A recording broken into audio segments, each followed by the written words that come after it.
Meus irmãos e minhas irmãs, paz e bem. Bem-vindos ao Tempo Pascal. Durante esse Tempo Pascal, nós vamos nos encontrar com a Palavra de Deus, sobretudo a que vai ser nos apresentada pelos Atos dos Apóstolos. Vamos escutar daqui até o final do Tempo Pascal, por 50 dias, todo o livro dos Atos dos Apóstolos. A primeira parte é a história de Pedro, depois a história de Paulo, a história da fundação das igrejas mais importantes, Jerusalém, Antioquia, até o Evangelho chegar em Roma. E o Evangelho desse tempo é, sobretudo, o Evangelho de João, que a igreja proclama no tempo forte. O tempo pascal é o mais longo tempo forte da igreja. Vamos ser preparados através da leitura do Novo Testamento e, sobretudo, da narração do Evangelho para entender que nós nos inserimos no mistério pascal do Senhor através do batismo e da Eucaristia. Um tempo de conversão e de preparação para a vivência sacramental. Nesses primeiros dias, a oitava de Páscoa, nós estamos naquele antigo tempo da mistagogia. Os catecúmenos, depois de serem batizados e receberem iniciação cristã, serem neófitos.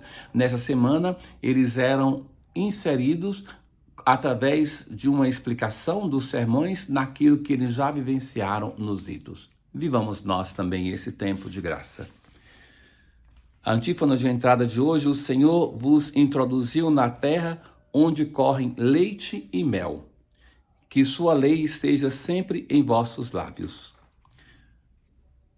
Nós, na primeira leitura de hoje, ouvimos a conclusão daquilo que é o discurso de Pedro depois de Pentecostes. Veremos a coragem deste homem.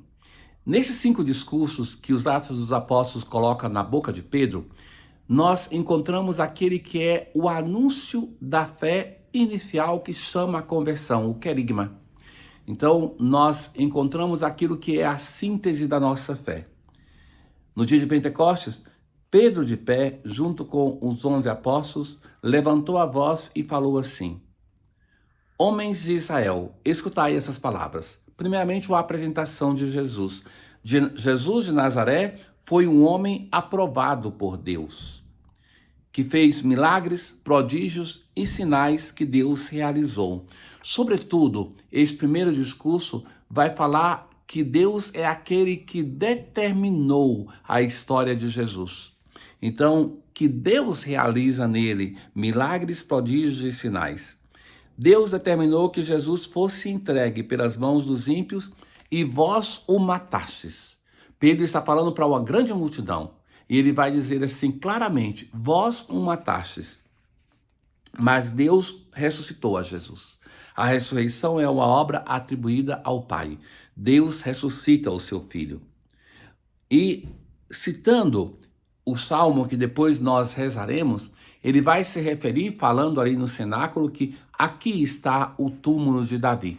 De fato, até hoje, ali tem uma sinagoga que faz memória disso que Pedro vai dizer, o túmulo de Davi. E que vai citar esse salmo onde Davi vai dizer: pois não deixarás minha alma na região dos mortos. Pedro vai dizer assim: Davi morreu e foi sepultado, e seu sepulcro está entre nós até hoje.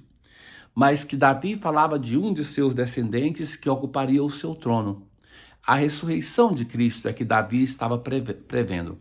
Com efeito, Deus ressuscitou esse mesmo Jesus e disso nós somos testemunhas. É muito bela essa expressão de Pedro. Nós somos testemunhas. O testemunho de Pedro e dos apóstolos é um testemunho que nasce da fé. Não é que ninguém estava dentro do túmulo para presenciar esse momento. No primeiro momento, eles vão somente se encontrar com um túmulo vazio, organizado, mas vazio.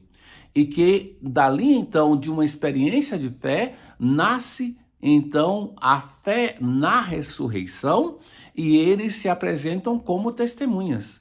De modo que, irmãos caríssimos, todos nós podemos e devemos ser testemunhas da ressurreição, não porque nós vimos, mas como os apóstolos, porque nós cremos na ressurreição. O primeiro discurso de Pedro vai mostrar que o Pai tem o domínio da história, que ele vai conduzindo, não abandona o seu filho e vai chamar o seu filho da morte, a morte que Pedro vai dizer, vós o matastes. O salmo de hoje, o Salmo 15, guardai-me, ó Deus, porque em vós me refugio. Tenho sempre o Senhor ante meus olhos, pois se o tenho ao meu lado, não vacilo. É Ele o Senhor que dá a segurança, é Ele que conduz a história. Pois não haveis de me deixar entregue à morte, nem vosso amigo conhecer a corrupção. É esse texto que Pedro está citando na primeira leitura de hoje. Vós me ensinais vossos caminhos para a vida. Durante todos esses dias, a aclamação ao Evangelho, os dias da oitava de Páscoa, será sempre este.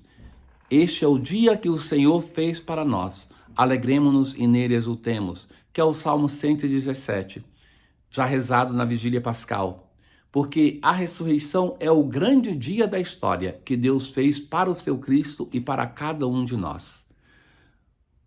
O Evangelho de hoje é a continuação do Evangelho da Vigília Pascal, portanto de Mateus deste ano.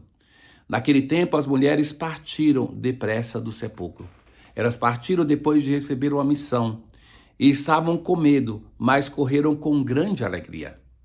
Então, essa combinação de dois sentimentos que parecem antagônicos, medo mais alegria. De repente, Jesus foi ao encontro delas e disse, alegrai-vos, alegrai-vos. A alegria se confirma. Elas prostraram-se, que é um gesto de adoração, de reconhecer que ele é o Kyrios, que é o Senhor, e abraçam seus pés, os pés feridos da cruz. Abraçam os pés que caminharam pela Galileia, que caminharam pela Judéia, aqueles pés que estão surrados. Então reconhecem o Salvador pelos pés. Jesus vai ser reconhecido pelos pés, pelas mãos, pelo lado, ou seja, por aqueles lugares que ele traz os sinais da sua doação, os seus estigmas. E Jesus vai dizer aos meus irmãos, a relação com os apóstolos muda. Mesmo que eles traíram Jesus, Jesus agora vai reafirmar que os considera como irmãos. Não somente como discípulos, não são servos, mas são irmãos. E que se dirijam para a Galileia. O que é a Galileia? A Galileia é o local aonde Jesus se encontrou por primeira vez com seus discípulos e chamou-os para segui-lo. E é ali que eles devem voltar, o lugar do primeiro amor. É ali que eles vão se encontrar com o seu Senhor. É naquela terra de pagãos que Jesus exerceu grande parte do seu ministério. E vai dizer para eles, voltem para aquele lugar, para ali me encontrarem. Não devem ficar trancados em uma sala, mas devem partir em missão, justamente para aquele lugar, terra de pagãos e terra de encontro com o Salvador. Nós temos um acréscimo, até aqui estava já na noite da Vigília Pascal, que é a conclusão deste texto. As mulheres que partem, então os guardas do túmulo foram à cidade comunicar aos sumos sacerdotes tudo o que havia acontecido. Então começa a cada vez ficar mais caro para aqueles que perseguiam Jesus o combater Jesus. Vou dar uma grande soma de dinheiro para os guardas dizerem que enquanto eles estavam dormindo, os discípulos roubaram o corpo de Jesus. Mas como esse testemunho poderia ter uma validade se eles estavam dormindo? Como é que viram isso? E eles vão dizer, não se preocupem, que nós vamos convencer o governador. Não vos preocupeis. E a conclusão vai dizer assim, o boato espalhou-se entre os judeus até o dia de hoje. Como o evangelho de Mateus é escrito para a comunidade de Jerusalém, então eles eram conhecedores deste boato que corria naquele tempo sobre Jesus. Então veja que o túmulo vazio não é um sinal automático de fé. Alguns vão dizer que o corpo foi roubado, mas para os discípulos era um sinal que chamava a uma fé na ressurreição. Veja que são belas as orações desse tempo pascal também, como no tempo da quaresma, são específicas. Ó Deus, que fazeis crescer a vossa igreja, dando-lhe sempre novos filhos e filhas, pelo batismo que foi celebrado. Concedei que, por toda a sua vida, esses vossos servos e servas sejam fiéis ao sacramento do batismo que receberam, professando a fé. Tenham todos um bom dia. O Senhor esteja convosco, Ele está no meio de nós. Abençoe-vos o Deus Todo-Poderoso, o Pai, o Filho e o Espírito Santo. Paz.